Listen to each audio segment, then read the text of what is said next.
So what did professional development look like throughout your teaching career? What did you do personally kind of to keep on the edge? At the beginning of my teaching career, I found that what I needed to do was to get to know the school and the community that I worked in. As a new teacher, I think I spent a lot of time trying to figure out the relationships, who I could go to for help, and realizing that as a newcomer, I wanted to get to know more about the school that I was in.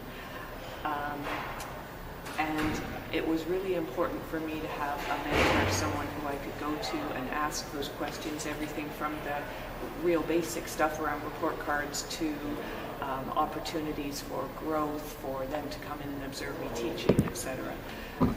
And then as my career developed, I found that I really wanted to go to workshops and conferences.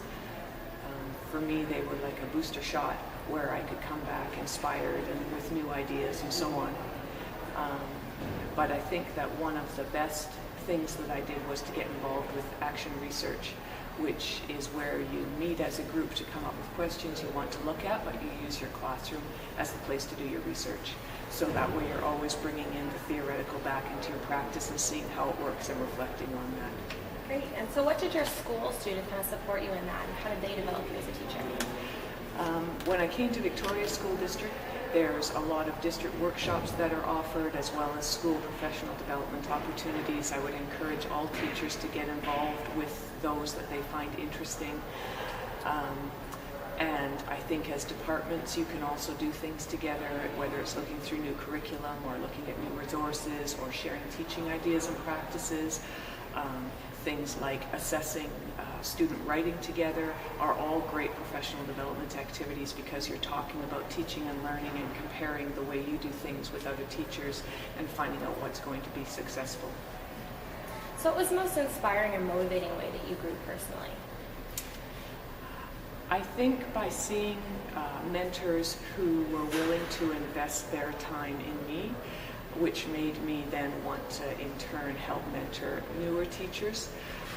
There is something about having someone, a familiar face in the building when you're feeling new or unsure, that really makes a difference. And if you trust them, you can ask them those questions, the hard questions, and you can ask them to be both critical and supportive of what it is that you're trying to do and the learning that you're doing. So if you had any advice for the graduating class of 2014 and what to start doing immediately to develop themselves as teachers, what would that be? Well, first of all, congratulations to the class of 2014. It's excellent that you're going into teaching. It's a great, great profession. I think I saw a video clip the other day on the sunk cost fallacy. And basically this woman was saying, if you were on your way to the grocery store and you got halfway there and realized that the grocery store was closed, how many people would keep going to the grocery store just because they'd already gone halfway? And yet professionally, lots of times we do that. We get into our career and we do things a certain way, and even if they maybe don't work anymore or we don't have passion or energy for them, sometimes we keep investing in them. And so I think that that I would approach my career with always asking questions about, is this still working? If it doesn't, what could work instead, so that you don't always have to do things the way you did them because they're familiar. And I would also get involved with other people who will help you grow, and that you can in turn help as well. Perfect. All right, thanks, Barry. That was awesome. Great.